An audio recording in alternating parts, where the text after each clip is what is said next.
Back in Burning Crusade, being a Beast Mastery Hunter was everything for a hunter because, let's face it, as a Beast Mastery Hunter, you're usually on top DPS meter, and you could even do extremely well in PvP. Bestial Wrath, QQQ. But, at the time, it was coming towards the end of Burning Crusade, and then suddenly Wrath of the Lich King came along, and we all thought, oh my gosh, Beast Mastery Hunters get a whole new ability called Beast Mastery. It allows us to tame exotic pets. I mean, how cool is that? It's it's everything a Beast Mastery Hunter can want. More pets, and they're even more badass than the ones we have now. If only we knew it was just going to be one big disappointment. And at the end of Burning Crusade, there was a patch released, which basically gave everyone the new Wrath of the Lich King talent trees and spells. So what happened next? Beast Mastery Hunters finally got their exotic pets. And what did we get? Silithids, worms, corehounds, chimeras, fucking shit, rhinos, and devilsars, which by all means was all the rage back then.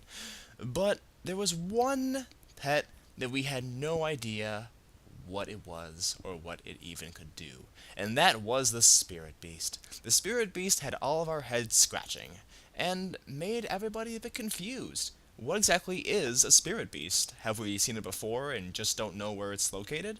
It turns out that the Spirit Beast was actually found in Northrend, and it can only be obtained in Northrend. The only thing we didn't know was that there was only one of its kind. When I realized there was only one Spirit Beast of its kind, I jumped at the thought of thinking, oh my gosh, this is only one pet of its entire kind. This must be the best Beast Mastery Hunter pet any Beast Mastery Hunter can ever even get. I mean, one of its kind? The last and final exotic pet for any hunter to obtain?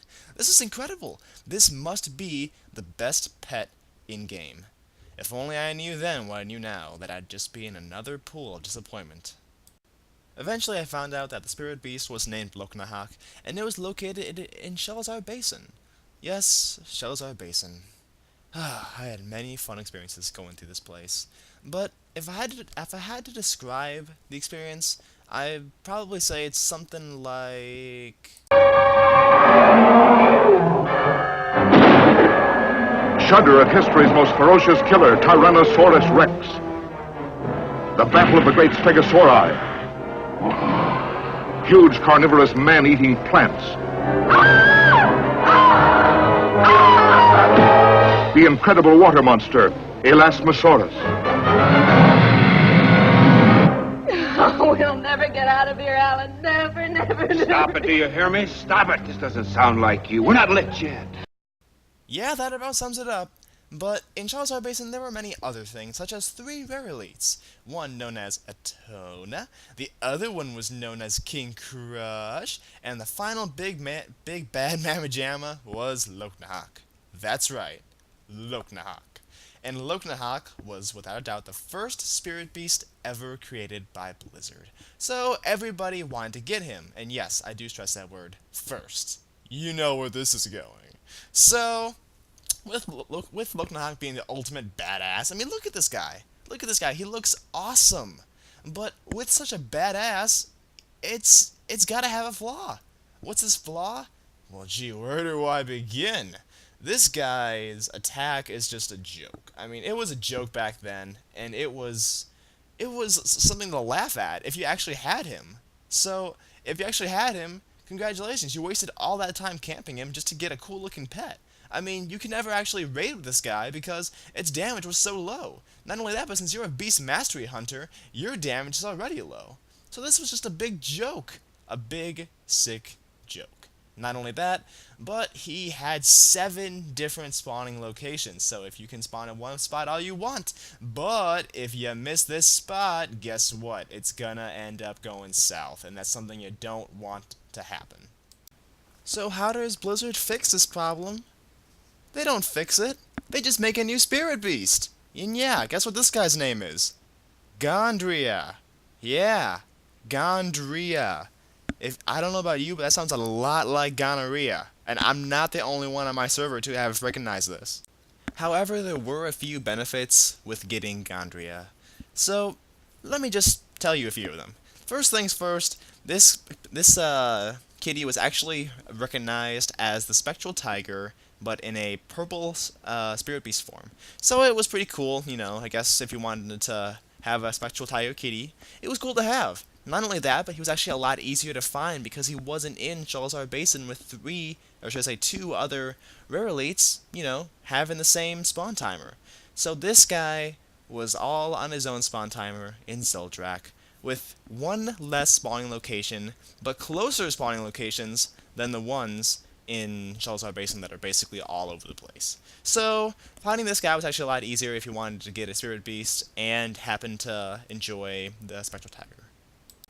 However, because he didn't look as cool as Loknahak, it turns out that hunters still went out for Loknahak instead of Gondria. I mean, only the desperate hunters who really wanted a Spirit Beast went after Gondria. So, in the end, Loknahak still proved victorious. And once again, a very hard pet to find. How does Blizzard fix this problem? By making another Spirit Beast! This spirit beast's name is Skull, and there's some sort of mythology that apparently he eats the sun on the day of the end of the world, so that explains why the world goes black on the end of the world. So I guess that's kind of like a metaphor or something, and if you don't want to, you know, have the end of the world happen, you gotta tame Skull. I really don't get it, personally, but basically, yeah, this guy's actually so popular, he's in mythology, so kinda cool for that. Skull shared a lot of the traits that Loknahak had. Basically, he had the same spirit energy kind of purging out of his eyes and his mouth, and he even had it coming out of his claws, which was kind of cool. But he had one aspect that Loknahak did not have. He has a lightning aura that emits from his fur. Now, I gotta admit, that's actually the coolest trait that I find awesome about this guy. I mean, sure, he's a wolf, you know, and it looks alright. Like, the model itself looks pretty cool. Not as cool as Loknahak, of course, but still pretty darn cool. But this guy has lightning emitting from himself. I mean, that just shows how much energy this guy has stored up inside his body. That's pretty cool, I'd say. So eventually people, you know, they still went after Loknahak because, let's face it, he's the original. He's always going to be looked after. But I guess people stopped looking for Gondria and they went after Skull now because Skull was so awesome. But, of course, just like every other Spirit Beast, there is a flaw. First of all, he is in Storm Peaks. That means you have to be level 80 to get to him, at least at the time. And also, his level is level 80. So regardless of if you can fly or not, guess what? You're gonna need to be level 80 if you want to tame this guy. Because he's actually up in the cliffs. And if you don't have any flying training at all, and you're not up in the cliffs, basically, you're not gonna find him. It's just that bad. Just how do you think Blizzard fixes their problems? By making more Spirit Beasts. And this next Spirit Beast is known as the hardest Spirit Beast to tame. Ironically, even though he only has one spawn point, while every other Spirit Beast had more than one spawn point.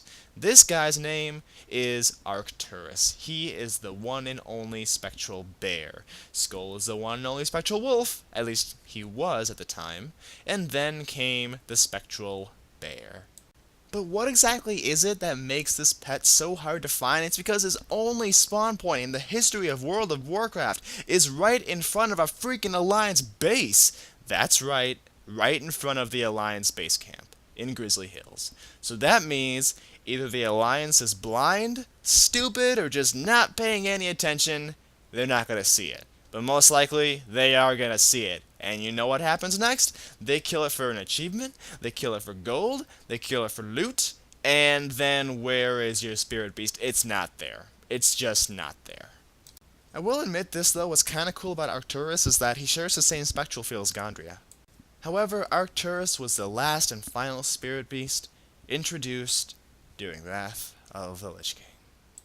But then Cataclysm came out and gave us two more! But guess what? They're rare elites just like all the rest.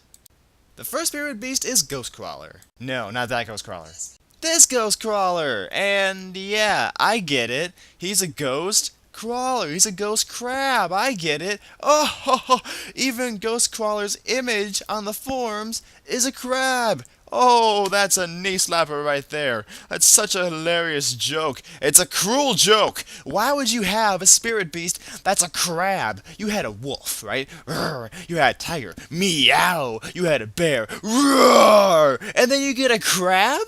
I mean, how can you go from so awesome levels to just... I mean, what exactly is this? Was this a joke? I don't get it. But the great thing about Blizzard is they give us a fresh can of air spray every time they take a smelly turd to make it all better. Like a tsunami of nostalgia washing over the hunters of World of Warcraft. This is without a doubt the greatest gift Blizzard has ever given to hunters. Karoma. The classic retro spirit wolf, now a tameable spirit beast. This pet actually used to be untamable, but now he is finally tameable again, but only for beast mastery hunters and their love for the past. Will Blizzard stop making spirit beasts? I am not sure. Will they continue? Most likely. And if they do, what will be the next spirit beast hunters will go for? Will it be perhaps Dragonhawks? Or maybe even Tall Striders? Or perhaps the mighty Rhino? Well, I'm unaware, but my vote is always for the Spirit Beast Raptor, and it will always stand as the coolest pet in-game.